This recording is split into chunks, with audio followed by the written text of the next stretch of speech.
Version 1, read exactly as the author wrote it, starts next. Following that will be version 2, rewritten using Boardmaker symbols with an emphasis on core vocabulary. 1 is a Feast for Mouse, a Thanksgiving Tale by Judy Cox, illustrated by Jeffrey Ebeler. After Thanksgiving dinner, Mouse crept out of his hidey-hole and looked around. The house was quiet. Dad snoozed in his chair with his book. Mom dozed in front of the TV. Outside, the kids played football in the crisp yellow leaves. Cat curled up by the fire. He yawned and stretched his stripy tail. Then he closed his greeny eyes and went to sleep. Mouse scampered up the tablecloth. Thanksgiving leftovers were still on the table. So much to eat! Mouse saw a teensy-tiny, toothsome green pea all by itself under a plate. Give thanks, he thought. One will be a feast for me. Mouse rolled the pea across the tablecloth to take it back to his hidey-hole. But his eyes were bigger than his stomach. He saw 6 leftover cranberries glowing like rubies on a silver saucer. I'll just take one, he said to himself. One is a feast for me. He balanced one cranberry on top of the pea and started once again across the table to his hidey-hole. Just then he saw 3 olives, black and shiny in a dish. I'll just take one, he thought. One is a feast for me. He put the olive on top of the cranberry on top of the pea and carried the tidbits across the table. Then he saw the carrot sticks, crunchy and munchy and orange. I'll just take one, he thought. One is a feast for me. He stuck one carrot stick into the hole in the olive, balanced both on top of the cranberry on top of the pea, and started back to his hidey-hole. Then he saw the mashed potatoes. Mouse potatoes! There was just one scoop left on the plate. I'll just take the plate, Mouse thought. What a feast I will have. He balanced the plate of potatoes on top of the carrot stick in the hole in the olive on top of the cranberry on top of the pea.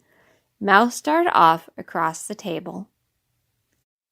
Then he saw the gravy, brown and luscious in the silver gravy boat. Gravy for the mouse potatoes, he thought. I must have that for my feast. And he balanced the gravy boat on top of the mashed potatoes, on top of the carrot, stick stuck in the olive on top of the cranberry on top of the pea, and he started off. But then he spotted the pumpkin pie. One slice of pie, brown and dimpled, with a collar of fluffy cream. So he balanced the pie on top of the gravy boat, on top of the mashed potatoes, on top of the carrot stick stuck in the hole in the olive, on top of the cranberry, on top of the pea, and he started off across the table. The pie slid, but Mouse caught it just in time. Mouse bobbled and bobbled across the tablecloth on his way to his hidey-hole for his Thanksgiving feast. He didn't see Cat creeping closer and closer. But Mouse saw the turkey, brown and juicy, surrounded with parsley. Much was gone, but there was enough left for a mouse feast, or even 2. I'll just add that, thought Mouse, and he carefully placed the turkey platter on the very top of his pile, on top of the pie, on top of the gravy, on top of the mashed potatoes, on top of the carrot stick stuck in the hole in the olive, on top of the cranberry, on top of the pea. And he started off across the table to his hidey-hole, and there, at the table's edge, he met Cat, greedy-eyed and hungry, clawing up the table on the tablecloth. Mouse skidded to a stop. The turkey wibbled and wobbled, slid and slipped. Mouse danced to keep his feast balanced, pirouetted like a ballerina, juggled like a platter spinner. But off slid the turkey, whoosh, with a plop, landing smack on Cat. Down crashed the pumpkin pie and the boat with the gravy. Down crashed the mashed potatoes with a clatter that woke Mom.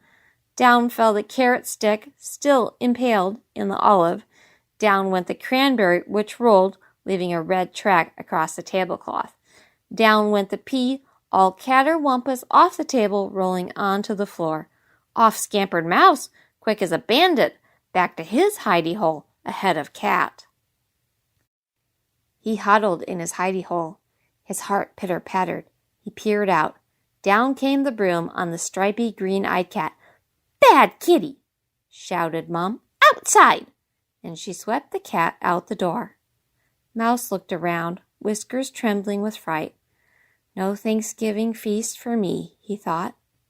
Just then he spotted, glowing in the corner,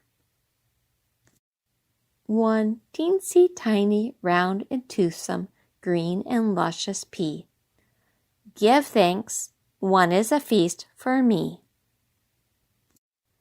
To Mom and Dad, J.C. For Kira, Shannon, and James, J.E. Thanks for watching. If you enjoyed the book, please like it and check out the other awesome books on my page, Reading Rhino.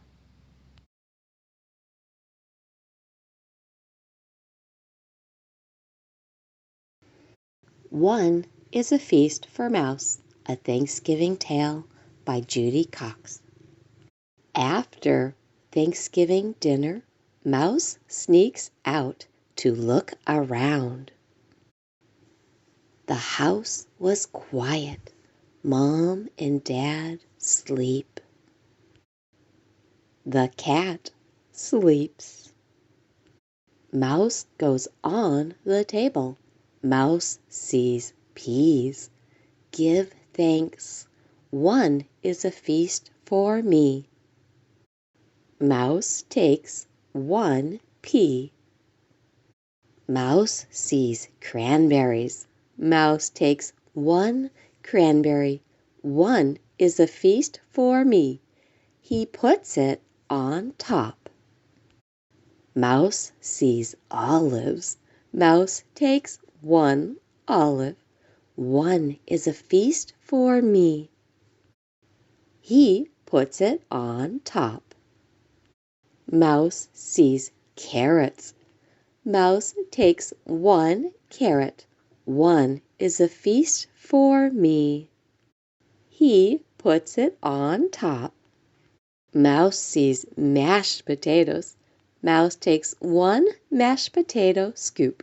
One is a feast for me. He puts it on top. Mouse sees gravy. Mouse takes the gravy.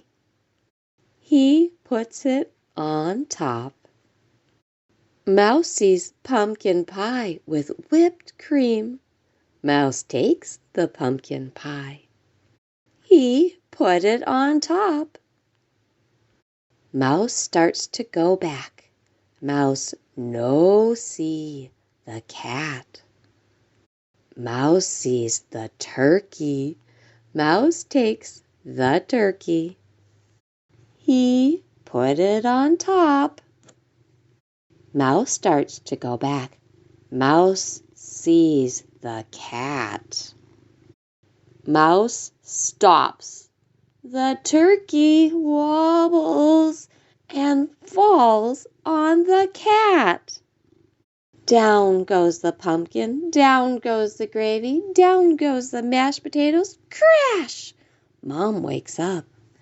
Down go the carrots, down goes the olive, down goes the cranberry, and down goes the pea. Mouse quickly runs home. Bad cat, go outside, says Mom. Mouse looks down. Mouse feels sad. No feast for me. But he sees a little round pea. Give thanks. One is a feast for me. The end. Thanks for watching. If you enjoyed the book, please like it and check out the other awesome books on my page, Reading Rhino.